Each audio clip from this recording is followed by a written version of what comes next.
राधे राधे दोस्तों, जय श्री कृष्णा। कैसे हैं आप सब। तो आज आपको मैं अनंत पूजा की विधि और कथा के महत्व की बारे में जानकारी देने वाली हूँ। अपने हाथों में अक्षत और फूल लेकर की कथा की शुरुआत करते हैं। कथा इस प्रकार से है। श्री सूत जी बोले, नैमिषारण्य में पूरे समय में गंगा तट पर महाराज युधिष्ठिर ने जरासंध के वंश के लिए राजसूय यज्ञ किया। राजा युधिष्ठिर ने श्री कृष्ण, भीमसेन और अर्जुन के साथ यज्ञशाला में जो अनेकों प्रकार के रत्नों से शोभित मोती के समान कांति वाली इंद्र सभा के सदृश से शोभायमान हो रही थी, उसमें यज्ञ के निमित्त सभी राजाओं को बुलाया। उसी समय गांधारी का पुत्र दुर्योधन उस यज्ञशाला में आया। दुर्योधन वहां सूखे आंगन को जल से भरा देख वस्त्रों को उठाकर धीरे धीरे चलने लगा। उसे देख द्रौपदी आदि स्त्रियां हंसी और आगे जल के स्थान को सूखा समझकर दुर्योधन चलते हुए जल में गिर गया। उस समय संपूर्ण तपस्वी राजा तथा द्रौपदी आदि स्त्रियों ने दुर्योधन का उपहास किया। यह देख दुर्योधन अत्यंत क्रोधित हो अपने मामा के साथ हस्तिनापुर को चला गया। उस समय शकुनी ने दुर्योधन से मधुर वचन कहा, हे राजन, आप अपने क्रोध को अपने कार्य के लिए छोड़ दें, क्योंकि जुआ खेलने से आप सारे राज्य को पा सकते हैं। हे राजेंद्र, यज्ञ मंडप को चलने के लिए उठिए। ऐसा ही हो कहकर दुर्योधन यज्ञ मंडप में आए। इतने में सभी राजा यज्ञ समाप्त कर अपने अपने देश को चले गए। उसके पश्चात राजा दुर्योधन ने हस्तिनापुर में आकर युधिष्ठिर, भीम, अर्जुन आदि पांडु पुत्रों को बुलाकर जुआ खेलना आरंभ किया। कपट से उनके राज्य को स्वयं हड़प लिया और निरपराधी पांडवों को जीतकर वन में भेज दिया। अब पांडव वन वन घूमने लगे। यह समाचार सुनकर भगवान श्री कृष्ण पांडवों को देखने की इच्छा कर उनके पास वन में पहुँचे। श्री सूत जी बोले, हे ऋषियों, वन में रहने पर दुख से दुर्बल पांडव जगदीश्वर कृष्ण को देख उन्हें प्रणाम करने लगे। युधिष्ठिर बोले, हे जगदीश्वर, परिवार सहित मैं बहुत दुखी हूँ। इस दुख के सागर से मुक्ति का उपाय बतलाइए। हे भगवान, किस देवता की पूजा से हम अपना राज्य प्राप्त कर सकें और किस व्रत को करूं जिससे आपके प्रसाद से मेरा हित हो। श्री कृष्ण जी बोले, हे युधिष्ठिर, श्री अनंत भगवान का पूजन व्रत पुरुषों तथा स्त्रियों को करना चाहिए। सभी मनोरथों को पूर्ण होने से सब पाप नाश हो जाते हैं। तब युधिष्ठिर बोले, श्री कृष्ण जी, आपके कहे हुए ये अनंत कौन है? क्या शेषनाग है? क्या तक्षक सर्प हैं? अथवा परमात्मा को अनंत कहते हैं? हे केशव, यह अनंत कौन है? कृपया कर हमें यथार्थ कहिए। श्री कृष्ण जी बोले, हे युधिष्ठिर, अनंत रूप मेरा ही है। सूर्यादि ग्रह और यह आत्मा जो कहे जाते हैं, और पल, विपुल, रात, दिन, पक्ष, मास, ऋतु, वर्ष, युग, यह सब काल कहे जाते हैं। जो काल कहे जाते हैं वही अनंत कहा जाता है। मैं वही कृष्ण हूँ जो पृथ्वी का भार उतारने के लिए अवतार धारण किया हूँ और दुष्टों का नाश तथा साधुओं की रक्षा करने को वासुदेव के वंश में उत्पन्न हुआ हूँ।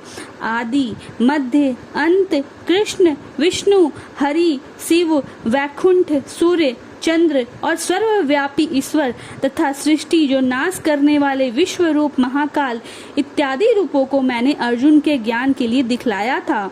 योगियों के ध्यान करने योग्य और संसार रूप अनंत, जिसमें 14 इंद्र हैं, अष्टावसु, 12 सूर्य, 11 रुद्र और नारद, 7 ऋषि तथा समुद्र, विंध्याचल आदि पर्वत, गंगा आदि नदी तथा वृक्ष और नक्षत्र एवं 10 दिशा, भूमि, पाताल, भूलोक, भू इत्यादि लोक हैं। हे युधिष्ठिर, यह सब मैं ही हूँ, इसमें कोई संदेह नहीं है। युधिष्ठिर बोले, हे विद्वर, अब आप अनंत व्रत का महात्म्य और विधि कहिए तथा अनंत व्रत का अनुष्ठान करने वाली प्राणी को क्या पुण्य होता है और उसका क्या फल मिलता है, सो कहिए, मैं यह जानना चाहता हूँ। पूर्व काल में यह अनंत व्रत किसने किया और मृत्यु लोक में किसने प्रकाशित किया, यह सब विस्तार से कहिए। तब श्री कृष्ण जी बोले, हे युधिष्ठिर, पहले सतयुग में एक सुमंत नाम का ब्राह्मण था। उसने वरिष्ठ गोत्र में उत्पन्न भृगु की सुंदर कन्या दीक्षा का वेदोक्त विधि से विवाह किया।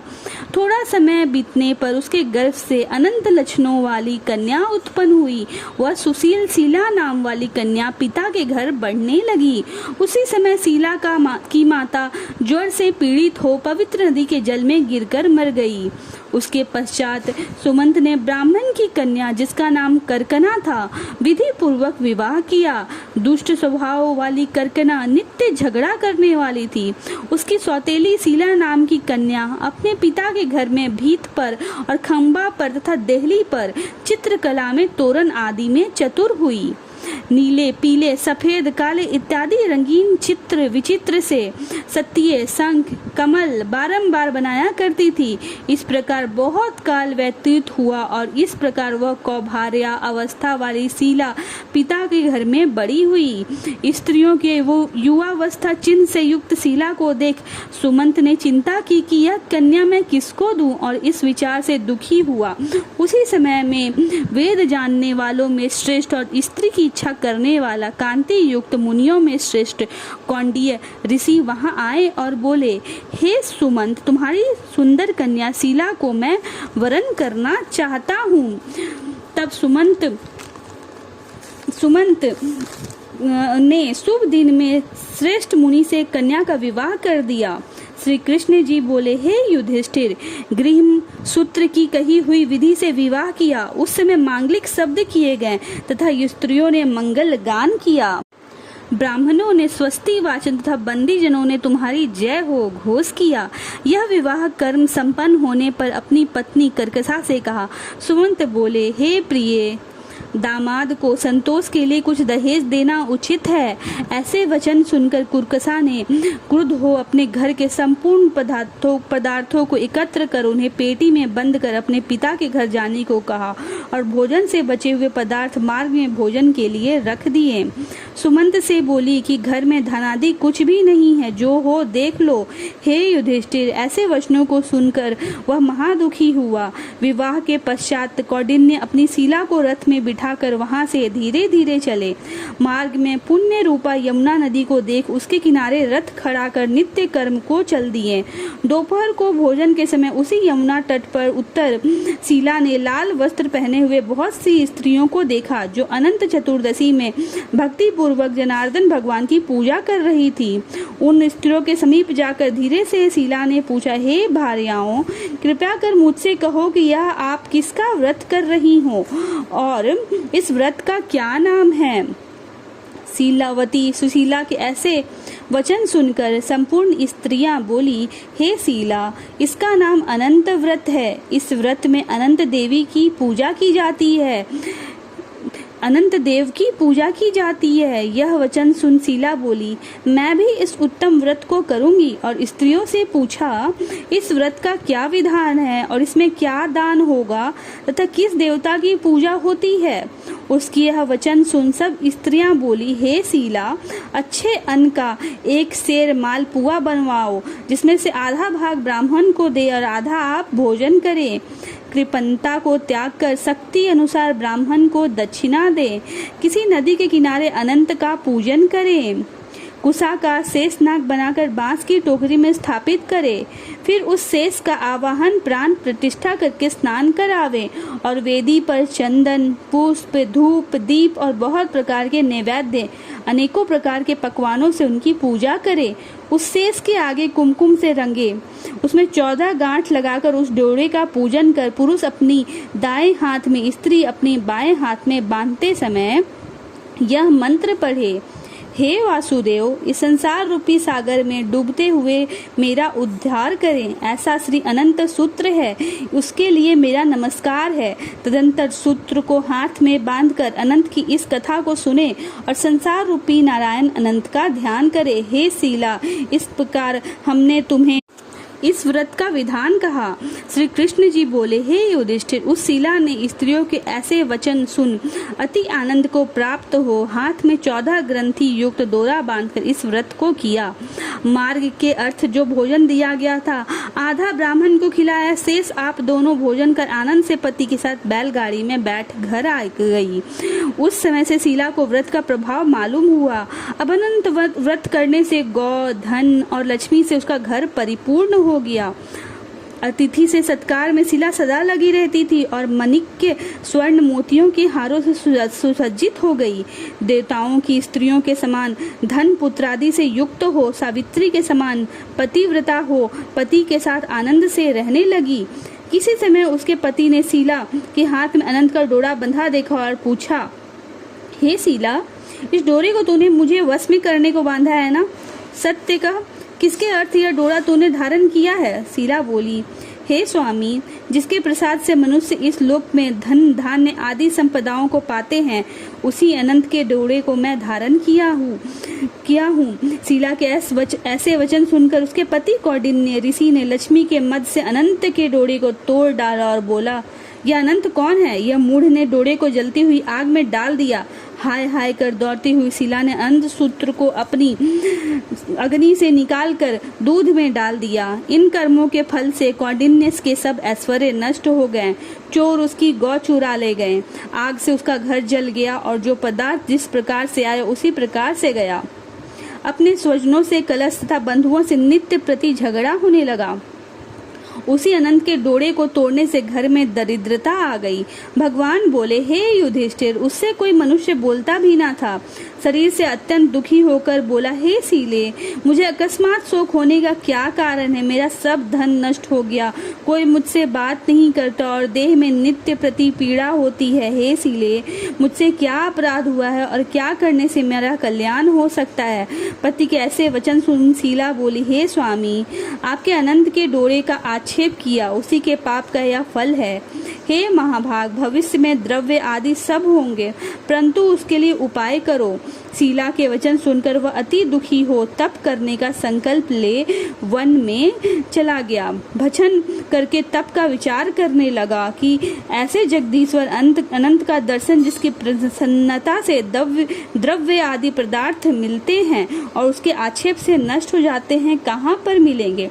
धनादि पदार्थ होने के सुख तथा दुख से यह विचार करता हुआ वह निर्जन वन में घूमने लगा। वहां उसने फलों से संपन्न वृक्ष देखा जिसके कीड़े पड़ गए। यह देख कौंडिन्य ने वृक्ष से पूछा, तूने किसी स्थान में अनंत देव को देखा है?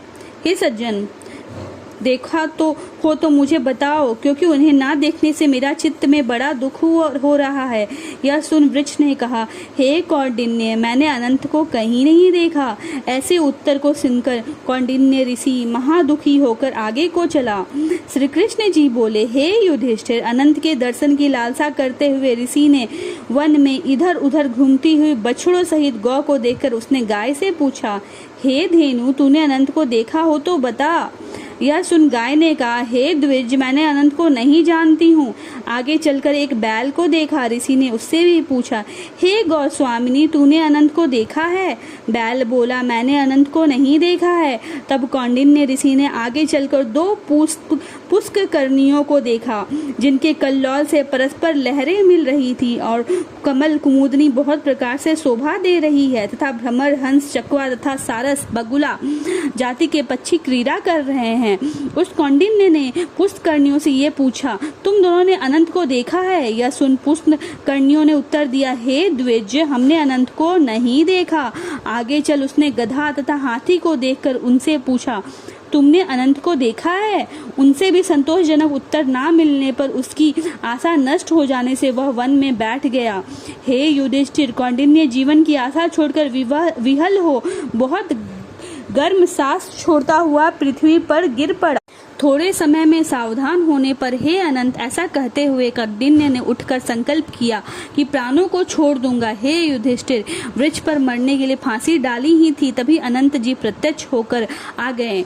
ब्राह्मण का रूप धारण किया अनंत ने कहा, हे द्विज, इधर आओ और उसका दाहिना हाथ पकड़कर पर्वत की गुफा में चले गए। वहां सुंदर स्त्री पुरुषों युक्त उस ऋषि को अपनी पूरी को दिखाया। वहां पर एक दिव्य सिंहासन पर बैठ और शंख चक्र गदा पद्म और गरुड़ सहित विश्व रूप अपनी विभूतियों के वेदों से अधिक तेज और कौस्तुभ मणि सहित वनमाला धारण किए हुए थे।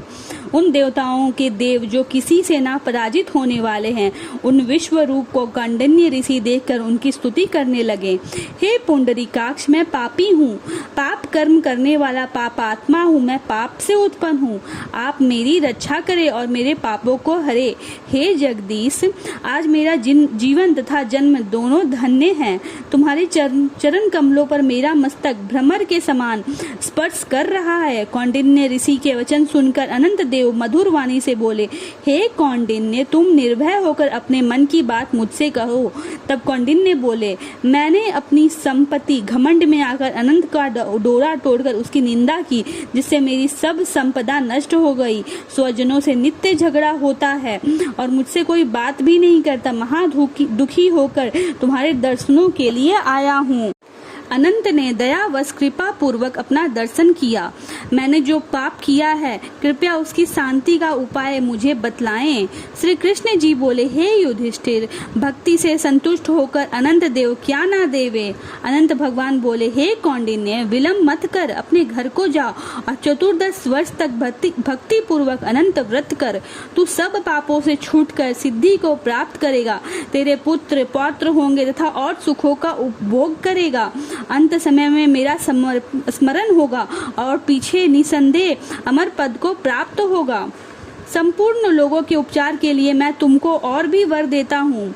शिलाकृत व्रत की श्रेष्ठ कथा पढ़ने वाला और शिला के समान इस अनंत का व्रत करने वाला इस व्रत के प्रभाव से जल्दी ही सब पापों से छूटकर परम गति को पावेगा। हे कौंडिन्य, तू जिस मार्ग से यहाँ आया है उसी मार्ग से अपने घर को जा। तब कौंडिन्य बोला, हे स्वामी, मैंने वन में घूमते हुए एक आश्चर्य देखा, वह आपसे पूछता हूँ, कृपा करके आप उत्तर दीजिए। जो आम वृक्ष, गौ, बेल, कमल आदि से शोभायमान पुष्करणी, गधा और हस्ती, हे देव, वह सब कौन है? आप इन सूत्रों का वृत्तांत मुझसे कहिए। तब अनंत जी बोले, हे कौंडिन्य जी, आम का वृक्ष पूर्व जन्म का विद्वान ब्राह्मण है, जो विद्यार्थियों को विद्या दान ना देने के कारण वृक्ष हुआ है। वह गौर पृथ्वी है, उसने पूर्व जन्म में बीज को चुराया है। और बैल धर्म है, धर्म और अधर्म के कारण वे दोनों पुष्ट करनी हुई हैं। वे पूर्व जन्म में कोई ब्राह्मण जाति की दोनों भगिनी थी जो धर्म करती थी। वह परस्पर कहती थी और उन्होंने ब्राह्मणों, अतिथि और दुर्बल को कुछ भी भोजन आदि पदार्थ नहीं दिया था, याचकों को भिक्षा भी नहीं दी थी। उस पाप कर्म से परस्पर लहरी और जल एकत्र होता है। वह गधा क्रोध है, वह हस्ती मद है और वृक्ष ब्राह्मण है। मैं अनंत हूँ और यह कंदरा संसार है।